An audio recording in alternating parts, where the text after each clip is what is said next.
மாதவரம் வடக்கு பகுதியில் தொடர்ந்து பல்வேறு நிகழ்ச்சிகளை நம்முடைய மாவட்ட கழகத்துடைய செயலாளருடைய ஆதரவோடு பகுதி கழக செயலாளர் குழல் நாராயணன் அவர்கள் பல நிகழ்ச்சிகள் நடத்தியிருந்தாலும் இன்றைக்கு இந்த நிகழ்ச்சி நடக்குமா நடக்காதா என்று நேற்று இரவு வரை எனக்கும் நம்பிக்கை இல்லை, நாராயணனுக்கும் நம்பிக்கை இல்லை. ஆனால் இரவு என்னோடு தொலைபேசியிலே தொடர்பு கொண்டு சொன்னால் மழையே பெய்தாலும் சரி, அருகிலே ஒரு மண்டபம் இருக்கிறது, திட்டமிட்டபடி இந்த நிகழ்ச்சியை நடத்திவிடுவோம் என்று சூளுரைத்து அவருடைய நல்லதுக்கு ஏற்பாக இன்றைக்கு மழையும் வரவில்லை. அதற்காக நாராயணனுக்கு, அந்த பரலோகத்து நாராயணனுக்கு நன்றி சொல்லலாம் விரும்புகிறேன். ஏனென்று சொன்னால் எனக்கு முன்னால் பேசிய சுதர்சனம் கூட கொஞ்சம் வேகமாக பேசினார். காரணம் என்னவென்று கேட்டால், திராவிட முன்னேற்ற கழகம் ஏதோ ஆளுங்கட்சியாகிவிட்டது. ஆகவே நாங்கள் எல்லாம் அமைதியாக இருக்க வேண்டும் என்று இருப்போம் என்று சிலர் கருதி கொண்டு வந்தவன் போனவன் எல்லாம் கண்டபடி பேசிக் கொண்டிருக்கிறார். எனக்கு முன்னாலே பேசிய தம்பி இங்கே சுட்டி காட்டியதை போல திராவிட முன்னேற்ற கழகத்திற்கென்று ஒரு தனி வரலாறு உண்டு. இங்கே உதயநிதி ஸ்டாலினுக்கு நாங்கள் விழா எடுக்கிறோம் என்று சொன்னால், இது இயக்கத்துக்கு அவர் வந்த பிறகு 2018 அவர் வந்தார். வந்ததிலிருந்து தொடர்ந்து தேர்தல் களத்தில் ஈடுபட்டு அவர் ஈடுபட்ட அத்தனை தேர்தலிலும் வெற்றி கொடியை நாட்டி, இதுவரை திமுக வரலாறுலே அப்படி கிடையாது. ஒரு தேர்தலில் ஜெயிச்சா ஒரு தேர்தல் தோப்போம். ஆனால் தொடர்ந்து 2019 நாடாளுமன்ற தேர்தல், அதற்கு பின்னாலே வந்த உள்ளாட்சி மன்ற தேர்தல், இதெல்லாம் எடப்பாடி முதலமைச்சராக இருந்த போதே நடந்த தேர்தல். அதற்கு பின்னாலே 2021 சட்டமன்ற தேர்தல், நடந்து முடிந்த நாடாளுமன்ற தேர்தல், இந்த 4 தேர்தலிலும் நகர்ப்புற உள்ளாட்சி தேர்தலிலும் ஏறத்தாழ 5 தேர்தலிலே தொடர்ந்து வெற்றி கொடி நாட்டுவதற்கு, அதோடு மட்டுமல்ல, நீங்கள் எல்லாம் மறந்திருக்க மாட்டீர்கள், விக்கிரவாண்டியிலே தேர்தல் இடைத்தேர்தல் வந்தது. அந்த தேர்தல் வந்து அறிவிக்கப்பட்டு நாங்கள் எல்லாம் சுதர்சனத்தை போன்ற, நாராயணனை போன்ற நாங்கள் எல்லாம் அங்கே விக்கிரவாண்டியிலே பணியாற்றி கொண்டிருந்த நேரத்திலே தான் கள்ளக்குறிச்சியிலே ஒரு சோக சம்பவம் நடந்தது. கொழுத்து போய் விஷசாராயத்தை குடித்து செத்தான். நான் இப்படி தான் பேசணும், அவர் வழி கிடையாது. ஏனென்று சொன்னால், எவன் செத்தாலும் நாங்கள் தான் அழ வேண்டியதாக இருக்குது, வழி கிடையாது. அவர்களெல்லாம் கொழுத்து போய் குடித்து விட்டால் அதற்காக பல்வேறு நடவடிக்கை எடுக்கப்பட்டாலும் கூட அந்த தேர்தலிலே மிகப்பெரிய பிரச்சாரமாக டாக்டர் ராமதாஸ் அவர்களும் அவருடைய கூட்டணியில் இருப்பவர்களும் எடப்பாடியும் பூதாகாரமாக அந்த பிரச்சனையை எழுப்பினார்கள். அந்த தேர்தலிலே நாங்கள் பணியாற்றி கொண்டிருக்கிற நேரத்திலே தான் தேர்தலுக்கு 2-3 நாட்களுக்கு முன்னால் சென்னையிலே ஆம்ஸ்ட்ராங் கொலை மிகப்பெரிய பிரளயத்தை உருவாக்க நினைத்தார்கள். ஏன் இதே பகுதியிலே கூட இருந்தது. அந்த கொலையை வைத்து அரசியல் நடத்தினார்கள். ஆனாலும் கூட விக்கிரவாண்டி இடைத்தேர்தலில் நம்முடைய கழகத்தின் சார்பாக ஒரே ஒருவர் தான் பிரச்சாரத்திற்கு போனார். அவர் நம்முடைய உதயநிதி ஸ்டாலின் அவர்கள் 62,000 ஓட்டு வித்தியாசத்திலே திராவிட முன்னேற்ற கழகத்தை வெற்றி பெற செய்த மாபெரும் தலைவராக அவர் திகழ்ந்தார். இந்த ஆம்ஸ்ட்ராங் கொலை வழக்கு நடந்த போது பெருச ஆளுக்காலும் பேசணும். ஆனால் உண்மை ஒரு வாரத்துக்குள்ள வெளிச்சத்துக்கு வந்துவிட்டது. பிரச்சனையும் அடங்கிவிட்டது. ஏன் இதை குறிப்பிடுகிறேன் என்று சொன்னால், திராவிட முன்னேற்ற கழகத்தை அழிக்க நினைப்பவன் எவனாக இருந்தாலும் சரி, அவனால் நீண்ட நாள் வாழ்ந்ததாக சரித்திரமில்லை. இது வரலாறு. இந்த இயக்கத்தை அழிக்க நினைத்தவர்களுக்கெல்லாம் நான் கூட பல கட்டம் அந்த காலத்தில் பேசுவோம். அத்தனை பேருக்கு சமாதி கட்டின பெருமை எங்களுக்கு தான் உண்டு. எங்களை திட்டியவர்களுக்கெல்லாம் நாங்கள் தான் சமாதி கட்டியிருக்கிறோம். நான் பேரெல்லாம் சொல்ல விரும்பல. காரணம் அது கட்டம் கட்டி வேறு மாதிரி போட்டு நம்ம வம்புக்கு ஏற்கனவே நான் பல வம்பில் மாட்டி இப்போ தான் வெளியே வந்திருக்கிறேன். நான் எதை பேசினாலும் வம்புக்கு எடுப்பார்கள். இதெல்லாம் கடந்த கால வரலாறு. திமுகவை எவ்வளவு பெரியவர்கள் எல்லாம் எடுத்து பேசினார்கள். அவர்களுக்கெல்லாம் கடைசி காலத்தில் ஒன்று இந்த கட்சியில் வந்து சேர்ந்துட்டாங்க. அவங்கள ஆடி பாடி கொண்டு போய் சேர்த்ததே நம்ம தான். ஆனால் திராவிட முன்னேற்ற கழகம் இந்த 75 ஆண்டு காலத்திலே யாராலும் தொட்டு பார்க்க முடியாத அளவுக்கு வளர்ந்திருக்கிறது. இன்னும் பெருமையாக சொல்ல வேண்டுமானால், அரசியலிலே தேர்தல் களத்திலே நின்ற நாளிலிருந்து இன்று வரை ஒரே சின்னத்தில் நிற்கிற ஒரே கட்சி அகில இந்தியாவில் திராவிட முன்னேற்ற கழகம் தான். 57 உதயசூரனுக்கு ஓட்டு கேட்க ஆரம்பித்த நம்முடைய மதிவானெல்லாம் இருக்கிறாங்க. இங்கே அவங்கெல்லாம் 57 ஓட்டு கேட்டவள ஒருத்தர் தான் இருக்காரு நான் நினைக்கிறேன். குள்ளமாக திருந்தார் மாதவர வேதாசர் அவர் கூட்டார். அதற்கு அடுத்து 62 பேர் ஓட்டு கேட்ட நான் இருக்கிறேன். நாங்கள்லாம் ஒவ்வொருத்தராக டிக்கெட் வாங்கினே இருக்கிறோம். காரணம் என்னவென்று கேட்டால், 57 உதயசூரனுக்கு ஓட்டு கேட்ட மதிவாணன் நடந்து முடிந்த பாராளுமன்ற தேர்தலிலே கை அதுவார். ஆனால் மாதவரம் சுதர்சனம் வரை உதயசூரனுக்கு ஓட்டு கேட்ட பெருமை திராவிட முன்னேற்ற கழகத்துடைய தொண்டனுக்கு தான் உண்டே தவிர வேறு எந்த கட்சிக்கும் கிடையாது. காங்கிரஸ் கூட காலை மாட்டில் ஆரம்பித்து ராட்டையில் போய் பசுங்கண்ணுமா மாறி இப்போ கையில் நிற்குது.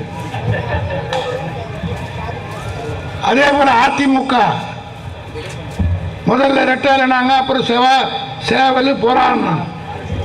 நடுவில் குக்கரு லைட்டு, தெரு லைட்டு, மீண்டும் ரெட்டாயில. இந்த ரெட்டாயில அடுத்த மாதத்துக்கு மேலே இருக்குமா என்பது மிகப்பெரிய கேள்விக்குறி. ஆனால் திராவிட முன்னேற்ற கழகம் ஒன்றுதான் அன்றைக்கும் சரி இன்றைக்கும் சரி கிராமத்தில் ரொம்ப வேகமாக பேசுவான், கோபம் இருக்கான். நான் ஒருத்தனுக்கே பிறந்த உண்டான். அதுபோல் அரசியலில் ஒரே சின்னத்தில் ஓட்டு கேட்ட பெருமை திராவிட முன்னேற்ற கழகத்துக்கு ஒன்றுதான் உண்டு. ஆகவே தான் இன்றைக்கு பெருமையாக நாங்கள் பேசிக் கொடுக்கிறோம். இதை பார்த்து தாங்கிக் கொள்ள முடியாமல் எடப்பாடி பேசுகிறார். 200 தொகுதி எப்படி வருவீர்கள்? கனவு காணுகிறார் ஸ்டாலின். அடிமாட்டு முண்டோம். நாங்கள் எதையும் கணக்கில்லாமல் சொல்லவில்லை. நடந்து முடிந்த நாடாளுமன்ற தேர்தலில் 40க்கு 40 நம்ம வெற்றி பெற்றோம்.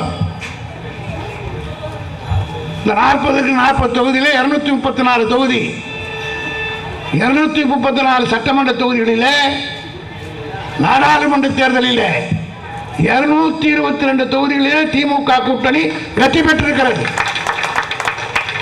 1 அல்ல 2 அல்ல 222. எங்க தலைவர் பெருந்தன்மையா 22 நீங்க எடுத்துங்கடா. காரணம் எதிர்கட்சின்னு ஒன்று இருக்கணும். 34 பேர் இருந்தால் தான் அங்கீகரிக்கப்பட்ட எதிர்கட்சி.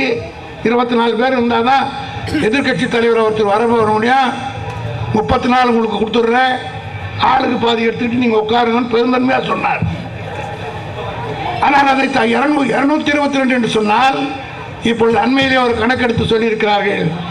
அக்னி நியூஸ் சர்வீஸ் என்ற அந்த ஏஜென்சி, நான் கழகத்தோடு உற்சாகப்படுத்துவதற்காக சொல்லவில்லை, அந்த நியூஸ் ஏஜென்சி தான் எப்பொழுதுமே தெளிவான கணிப்பை கொடுத்திருக்கிறது.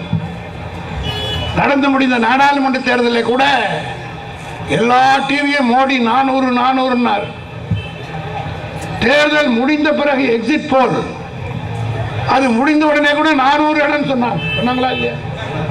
எல்லாரும் சொன்னாங்க. நான் ஒருத்தன் தான் நீங்க மாலையே புதிய தலைமுறை டிவிக்கு பேட்டி கொடுத்தேன். என்னை வந்து கேட்டார்கள், 400 இடங்கள் வெற்றி பெறுவார்கள், வெற்றி பெறுவோம் என்று சொல்கிறார்களே, நீங்கள் எப்படி இந்தியா கூட்டணி எந்த அளவுக்கு வெற்றி பெறும் என்று கேட்டார்கள். நான் தான் ஆணித்தரமாக சொன்னேன், நிச்சயமாக பிஜேபி ஒரு மைனாரிட்டியாகத்தான் வெற்றி பெறுமே தவிர ஒரு பெரும்பான்மை பெற்ற கட்சியாக வெற்றி பெறுவதற்குரிய எந்த வாய்ப்பும் கிடையாது என்று அடித்து சொன்னவன் நான் ஒருத்தன் தான். புதிய தலைமுறை டிவியை பார்த்தவனுக்கு எனக்கு தெரியும். எல்லாரும் நம்ம ஆளுங்கன்னா கூட சோர்ந்துட்டாங்க. காரணம்னா அடுத்த நாள் காலையில் கவுண்டிங், பாதி பேர் போவாங்களான்னு பயமே எனக்கு கூட வந்துடுச்சு. ஏன்னா அந்த அளவுக்கு பத்திரிகை டிவி எல்லாத்துலேயும் மோடி மோடி மோடின்ட்டான். ஆனால் எந்த அடிப்படையில் நான் சொன்னேன் என்றால், அக்னி நியூஸ் ஏஜென்சி என்று ஒரு நிறுவனம் இருக்கிறது. அந்த அக்னி நியூஸ் ஏஜென்சி தான் தெளிவான கருத்து கணிப்பை தேர்தல் முடிவிட்ட பிறகு சொன்னது. அதனுடைய நிருபரிடத்திலே நான் தொடர்பு கொண்டு பேசிய போது அவர் அடித்து சொன்னார், take it from me, BJP will not exceed 240 seats என்று சொன்னார். No news come, all the TVs are telling like that அப்படின்னா. No, you take it from me, definitely there will be a minority government. And this government will fall within 2 years. There may be simultaneous fall for both assembly and parliament in 2026. There is every likelihood.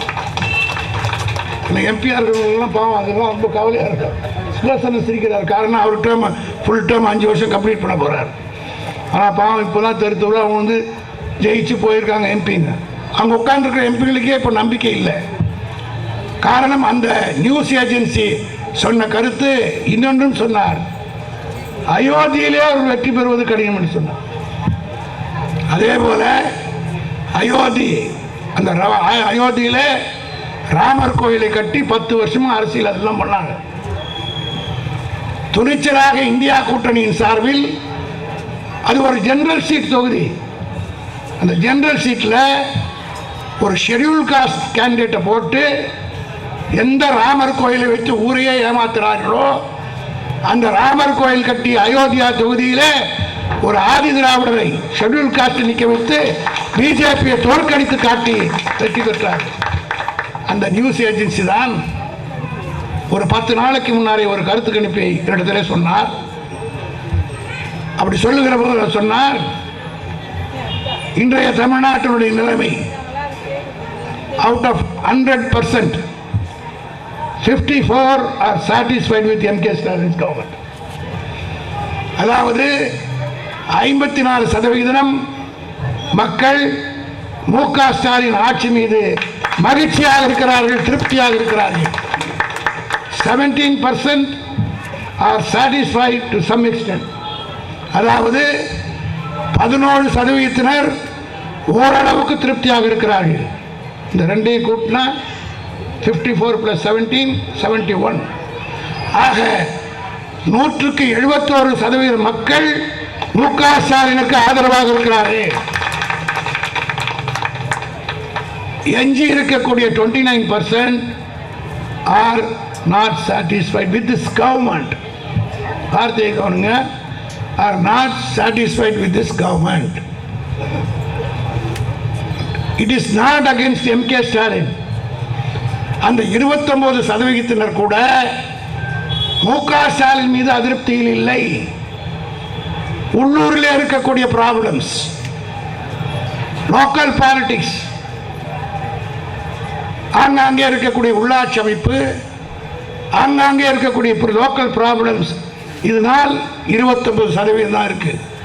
இந்த 29ல் Annamalai, Edappadi, dead body, வரப்போகிற பாடி எல்லாம் இந்த 29 பங்கிட்டு.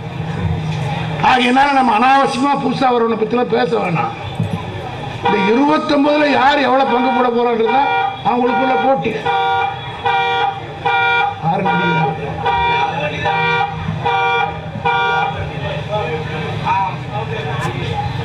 ஆக இந்த 29% தான் நமக்கு எதிரான ஒரு போட்டியை தவிர மற்றபடி நாம் கவலைப்பட வேண்டிய அவசியமில்லை.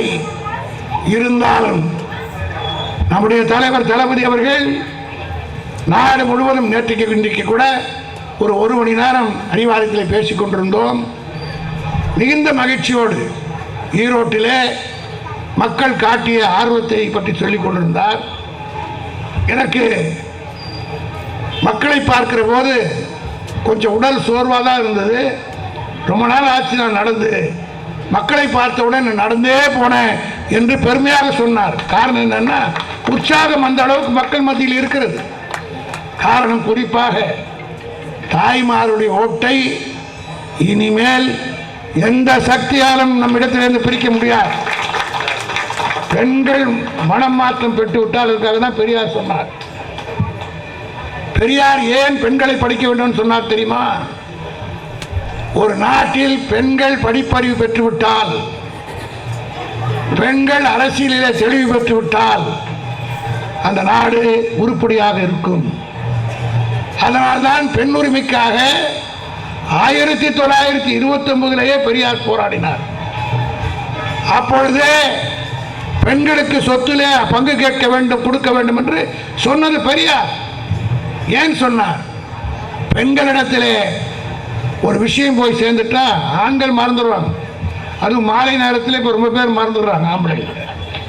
ஆனால் பெண்கள் இந்த நாடாளுமன்ற தேர்தலில் நான் ரொம்ப நாளுக்கு பிறகு கவுண்டிங்கு போயிருந்தேன். 67 எம்ஜிஆருக்கு போயிருக்கேன், 71 எம்ஜிஆருக்கு போயிருக்கேன். அதுக்கு பிறகு பல தேர்தலில் போயிருந்தாலும் கூட நான் அமைப்பு செயலாளர் ஆன பிறகு கவுண்டிங் ஏஜென்ட்டாக போகிறதில்லை. இந்த முறை டிஆர் பாலு எங்கள் சீஃப் ஏஜென்ட்டாக போட்டு நீ கட்டாயம் வரணும்னு சொன்னார். நீண்ட நாளுக்கு பிறகு நான் கவுண்டிங் ஏஜென்ட் போய் உட்கார்ந்தேன். அப்போல்லாம் எம்ஜிஆர் கட்சி விட்டு போன பிறகு பெண்கள் போட்டி வருதுனாலே பக்கு பக்குன்னு இருக்கும். ஆண்கள் பூத்து பொட்டியை உடைச்சா அள்ளிட்டு வரும், சூரியன் திச்சிட்டு வரும். அப்போ கூட இந்த புழல் பகுதியில் என்றுமே உதயசூரியன் ஓட்டு போடுற பகுதி, இதை விட்டுருங்க. அருப்புக்கோட்டை அந்த பக்கம் சொல்கிறேன், ஏன் ஆரந்தூர் கூட எடுத்துக்கிறேன். அங்கெல்லாம் பெண்கள் ஓட்டு என்ன, ஆண்கள் ஓட்டுனா ஃபுல்லாக திமுக வரும், 60 to 70% வரும். பெண்கள் பூத்தில் பொட்டியை கொட்டோம்னா அப்புறம் அந்த ஒன்று சீட்டு தானே பொத்து பொத்துன்னு கை அந்த பக்கமே தான் போகும், இலை பக்கமே தான் போகும். இந்த பக்கம் சூரியன் பக்கம் எங்கன்னா அத்தி பூத்தா வரும் விழும். ஆனால் இந்த முறை நாடாளுமன்ற தேர்தலில் அந்த லிஸ்ட்டை போட்டாங்க. பூத்தில் ஒரு பூத் வைஸா பெண்கள் பூத்துகளில் 100க்கு 85% உதயசூரியன் ஓட்டு வந்த பெருமை நம்முடைய ராஜா பெருமையாக சொன்னார். ராஜா நீலகிரி தொகுதியில் மிக கடுமையான பகுதி, அவினாசின்ற பகுதி, திமுக ஓட்டே போடுறதில்லைன்னு சத்தியம் பண்ணிட்டு வந்த பகுதி. இன்னும் எம்ஜிஆர் உயிரோடு இருக்கிறாருன்னு நினைக்கக்கூடிய ஒரு பகுதி. அது மட்டுமல்ல, மதுரை வீரனில் எம்ஜிஆர் படத்தில் நடித்தார் என்பதற்காகவே அவர் படத்தை வச்சே இன்னும் பூஜை பண்ணிட்டு இருக்க பகுதி. அந்த பகுதியில் நம்முடைய ராஜா கழகத்தின் துணை பொதுச் செயலாளர் இந்த எலெக்ஷனில் பார்லிமெண்ட்டில் நின்று இருக்கார். பெண் அந்த பகுதியில் போய் அருந்ததிய பகுதியில் தேர்தல் செலவுக்காக, பூத் செலவுக்காக பணம் கொடுத்தா என்ன சொன்னாங்கன்னா தெரியுமா? அந்த பெண்கள், அந்த மகாராசன் தான் மாதம் மாதம் 1000 ரூபா போடுறாரு, எதுக்கு இந்த பணம்னு சொல்லி பணத்தை திரும்பி கொடுத்த வரலாறு என் வாழ்நாளில் நான் பார்த்ததில்லை என்று ராஜா பெருமையாக சொன்னார். இதுபோல இன்றைக்கு மனமாற்றம் ஏற்பட்டிருக்கிற காரணத்தினால்தான் எடப்பாடியால் தாங்கிக் கொள்ள முடியாமல் வைக்கரிசியில் பேசுகிறார். நேற்றை கூட ஒரு சம்பவம் நடந்தது. நாங்கள்லாம் வக்கீல் தான், நம்முடைய சுதர்சனம் நான்லாம் பல வருஷமாக கோர்ட்டில் பார்க்குறோம். ஒரு ஹார்ட் கோர் கிரிமினல் வராருன்னா இங்கே புழல் ஜெயில் தான் இங்கே இருக்குது, நீங்கள் பார்ப்பீங்க. அக்யூஸ்டில் அழைச்சிட்டு போகும்போது எப்படி பாதுகாப்பாக அழைச்சிட்டு போகிறாங்க. அது மட்டும் இல்லை, நேற்றைய தினம் அவர் நட்டோரியஸ் அஃபெண்டராக இருந்திருக்கிறான். அதனால தான் 30 போலீஸ் பந்தோபஸ்தில் போகிறான் ஒரு அக்யூஸ்ட். 30 போலீஸ் ஒரு ஆளை அடிச்சிட்டு போகுது. அதையும் மீறி அவர் இந்த சம்பவத்தை செய்கிறான் என்றால், ஒன்று மட்டும் சொல்கிறேன், அவர் கிரிமினல் லாயராக ஒரு 50 வருஷமாக இருந்தவன்றதாக சொல்கிறேன். மோடஸ் ஆப்பரண்டின்னு சொல்லுவாங்க. நம்முடைய சுதர்சனத்துக்குலாம் லீகல் டேர்ம் தெரியும். ஒரே ஒரு உதாரணத்தை நான் சொல்கிறேன். இப்போ எடப்பாடி தையா தக்கான்னு குதிக்கிறார்ல, கொலை நடந்தது விட்டது, கோர்ட்டில் நடந்தது. இந்திரா காந்தி எப்படி கொலை பண்ணாங்க? மகாத்மா காந்தியை விட தேச தந்தை அவர் போய் ஹரே ராமன் சொல்லும் போது சுட்டானே. இத்தனைக்கும் நல்ல பாதுகாப்பு, ராணுவ பாதுகாப்புலாம் இருக்குது மகாத்மா காந்தி. அதையும் மீறி சுட்டான். இந்திரா காந்தி சுடப்பட்ட நேரத்தில் நானும் வைகோபால் சாமி அவர்களும் தென்னார்காடு, அப்போ ஒருங்கிணைந்த தென்னார்காடு மாவட்டத்தில் தலைவர் எங்களை ஆய்வுக்கு அனுப்பியிருந்தார். நாங்கள் 2 பேரும் போயிருந்தோம். திண்டிவனத்துக்கு வர்றோம். திண்டிவனத்துக்கு வந்த உடனே காலையில் இந்திரா காந்தியை சுட்டாங்கன்னு சொன்னார். உடனே வைகோ தான் என்னிடத்தில் சொன்னார், நிச்சயமாக இந்திரா காந்தியை வேறு யாரும் சுட்டிருக்க முடியாது, செக்யூரிட்டி தான் சுட்டிருப்பான்னு முதல்ல என்கிட்ட சொன்னார். காரணம் என்னென்னா, அவ்வளோ செக்யூரிட்டி, டைட் செக்யூரிட்டி. இந்திரா காந்திக்கு அவ்வளோ டைட் செக்யூரிட்டியில் ஒருத்தன் சுடுறான்னு சொன்னால் அவன் நிச்சயமாக செக்யூரிட்டியாக பாதுகாப்பு கூட இருக்கிறவனாக தான் இருக்க முடியும் என்று சொன்னார். கடைசியில் பார்த்தா என்னாச்சு, இந்திரா காந்தி சுட்ட ஒரு செக்யூரிட்டி தான்.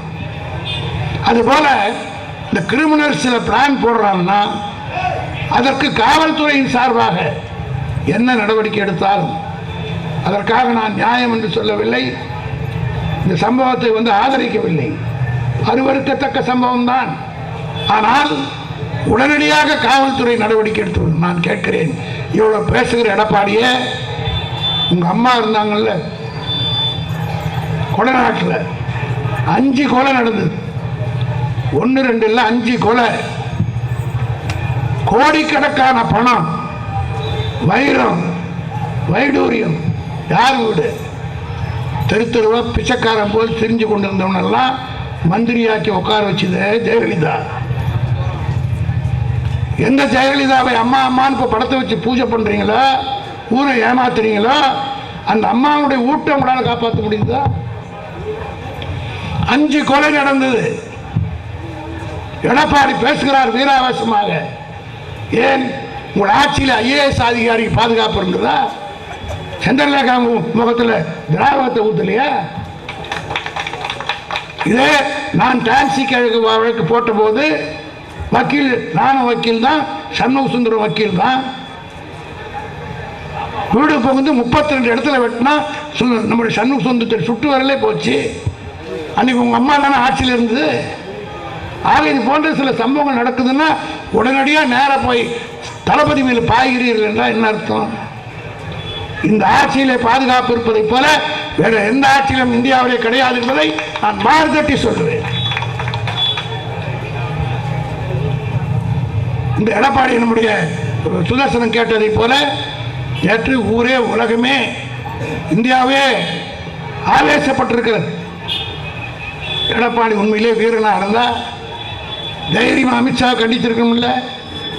எவ்வளோ பெரிய அயோக்கியம் செய்தார் அமித்ஷா.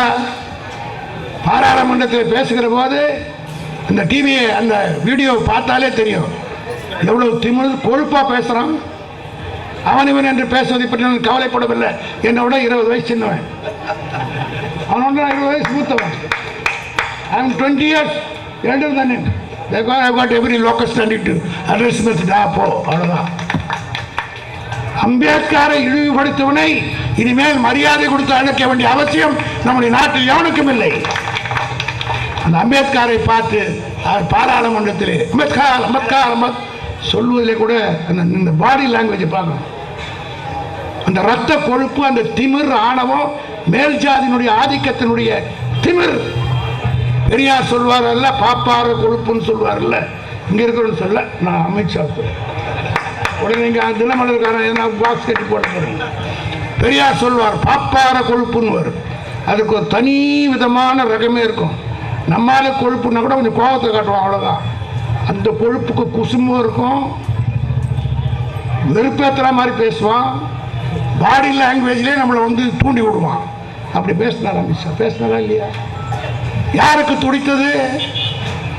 உடனடியாக நம்முடைய தலைவர் தளபதி அவர்கள் காலையிலே இடத்துல பேசி ஈரோடுக்கு போய் கொண்டிருக்கிறார், எல்லா மாவட்ட செயலாளருக்கும் சொல்லி உடனடியாக ஆர்ப்பாட்டத்தை செய்ய வேண்டும் என்று சொன்னார். உடனே இங்கே இருக்கிற சில பேர் பேசுகிறான், அதிமுகவுக்கு ஆதரவாக இருக்கக்கூடியவன் அம்பேத்கரை பற்றி பேசினா இவங்களுக்கு என்ன கோபம் வரும்? அம்பேத்கரை பற்றி பேசினால் எங்களுக்கு தான் கோபம் வரும். காரணம், எங்கள் தலைவர் தான் அம்பேத்கருக்கு தமிழ்நாட்டிலே மிகப்பெரிய மரியாதை கொடுத்தவர். உங்களுடைய கவனத்திற்கு நான் கொண்டு வர விரும்புகிறேன். 1994 மகாராஷ்டிராவில் அம்பேத்கர் பிறந்த மாநிலத்தில் அவர் படித்த பல்கலைக்கழகத்திலேயே அவர் பெயர் எடுத்தாங்க. இதே பிஜேபி தூண்டுதல்ல 1994. அப்ப கலைஞர் என்ன சொன்னார் தெரியுமா?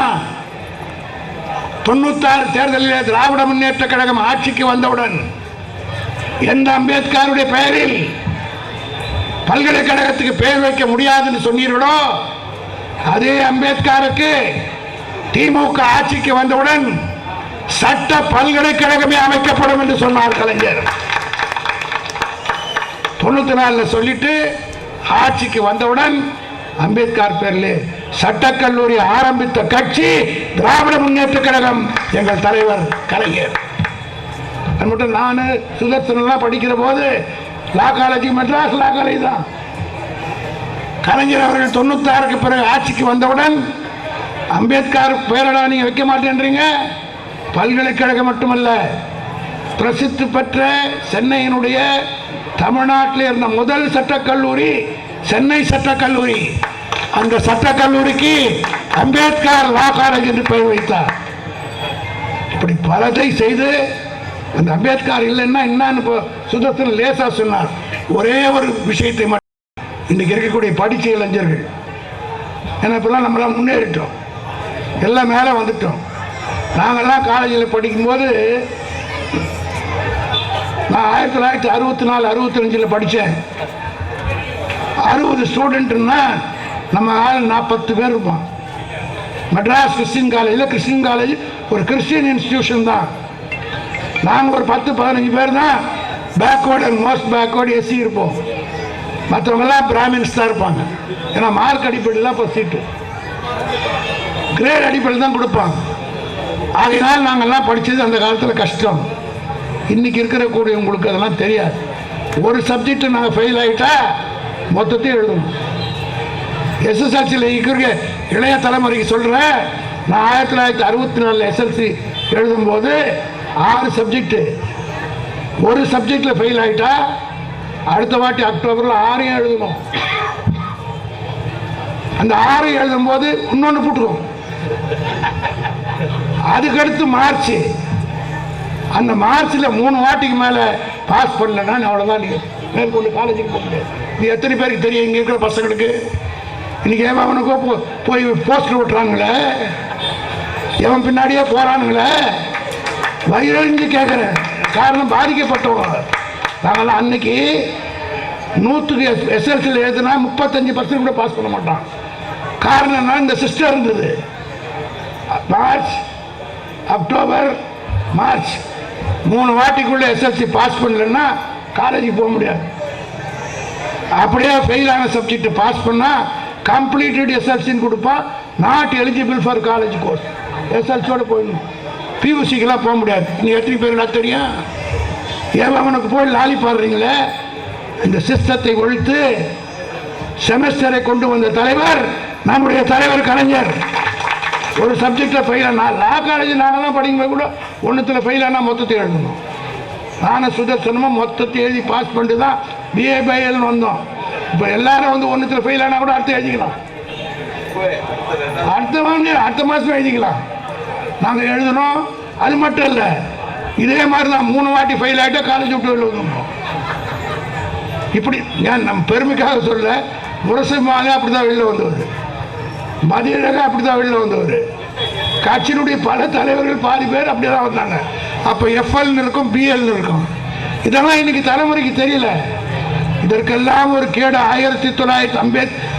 ஏன்னா அது மாத்திரம் ஒரே அந்த வழக்கை மட்டும் இன்றைக்கு இருக்கக்கூடிய இளைய தலைமுறைக்கு சொல்லணும். ஏன்னா அம்பேத்கர் என்ன செஞ்சிட்டார், அம்பேத்கரை பற்றி இவர்களுக்கு என்ன அக்கறை கேட்கிற தருதலைக்கு சொல்லிக் கொள்வேன்.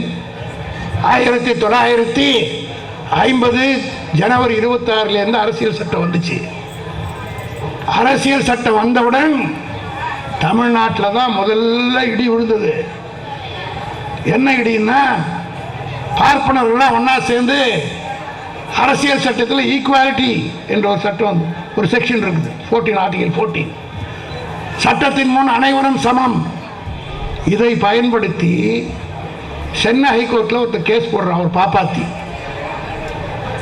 சண்பகம் தொடராஜ் அது பேர். அதாவது சட்டத்தின் முன் அனைவரும் சமம் சொல்றாங்க.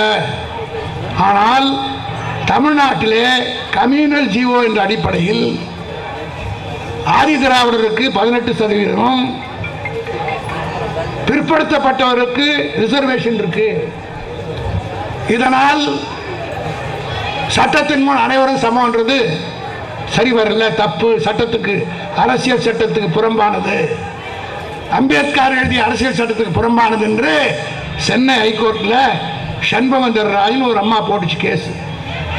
என்ன சொல்லி போட்டுச்சுன்னா, நான் மெடிக்கல் காலேஜுக்கு அப்ளிகேஷன் போடுறேன், இந்த ரிசர்வேஷனால எனக்கு கிடைக்க வேண்டிய சீட்டு கிடைக்காது, ஆகவே இந்த இடஒதுக்கீடு ரத்து செய்யணும்னு கேஸ் போடுறாங்க. அந்த வழக்கை சென்னை உயர்நீதிமன்றத்தில் அதில் பெரிய வேடிக்கை என்னன்னா, வாதாடினவரும் ஒரு பிராமணர், வழக்கை போட்டவரும் ஒரு பிராமணர், அரசு தரப்பில் வாதாடியவரும் திருவேங்கடாச்சாரி, அரசியல் சட்டத்தை உருவாக்கிய கோபாலசாமி ஐயங்கார், இவங்கெல்லாம் சேர்ந்துக்கிட்டு இங்கே ஹைகோர்ட்டில் கேஸ் போடுறாங்க. ஹைகோர்ட்டில் சட்டத்தின் முன் அனைவரும் சமந்தான், இனிமேல் இடஒதுக்கீடு கிடையாது அப்படின்னு தீர்ப்பு சொல்றாங்க. உடனே பெரியாரும் அண்ணாவும், நல்ல வேளையாக பெருந்தலைவர் காமராஜர், காங்கிரஸ் கொஞ்சம் இருமா, முக்கியமான மேட்டர் இது, மக்கள் தமிழ்நாட்டினுடைய காங்கிரஸ் கமிட்டி தலைவராக நம்முடைய உணர்வு படைத்த காமராஜர் இருந்தார். இந்த கேஸ் அப்பீல் போடுறாங்க சுப்ரீம் கோர்ட்ல. சுப்ரீம் கோர்ட்ல என்ன சொல்றான்னா, ஆதி திராவிடருக்கு இடஒதுக்கீடு கொடுக்கூடாது, பிற்படுத்தப்பட்டவர்களுக்கு இடஒதுக்கீடு கொடுக்கூடாது, எல்லோரும் சமம்னு தீர்ப்பு சொல்றாங்க. இதான் முதல் சட்டம். அம்பேத்கர் சட்டத்தை இயற்றியவுடன் வந்த தீர்ப்பு. தமிழ்நாட்டிலே பெரியாரும் அண்ணாவும் இரட்டைக்குழல் துப்பாக்கியாக இருந்து போராடி மிகப்பெரிய போராட்டத்தை நடத்திய பிறகு அன்றைய பிரதமர் பண்டிதர் நேருவிடத்தில் காமராஜர் போய் சொல்லுகிறார், தமிழ்நாட்டில் நாம் இனிமேல் அரசியல் பண்ண முடியாது, இடஒதுக்கீடை அழித்து விட்டால் தமிழ்நாட்டிலே காங்கிரஸ் அடியோடு அழிந்துவிடும் என்று சொன்னவுடனே நேரு அவர்கள் அரசியல் சட்டத்தை திருத்த வேண்டும் என்று சொன்னபோது, அன்புக்குரிய பெரியோர்களே, அன்றைக்கு இந்தியாவுடைய சட்ட அமைச்சராக இருந்தவர் டாக்டர் அம்பேத்கர். அம்பேத்கரிடத்திலே நள்ளிரவிலே போய் பண்டிதர் நேரு சொல்கிறார், நீங்கள் ஏற்றிய அரசியல் சட்டத்தில் இப்படி ஒரு ஓட்டை இருப்பதாக சொல்லி தீர்ப்பு சொல்கிறார்கள், தமிழ்நாடு கொந்தளிக்கிறது. சொன்னவுடன் அம்பேத்கர் தான் எழுதிய அரசியல் சட்டத்திற்கு first amendment to the constitution of India, முதல் அரசியல் சட்ட திருத்தத்தை கொண்டு வந்த மகான் அம்பேத்கர்.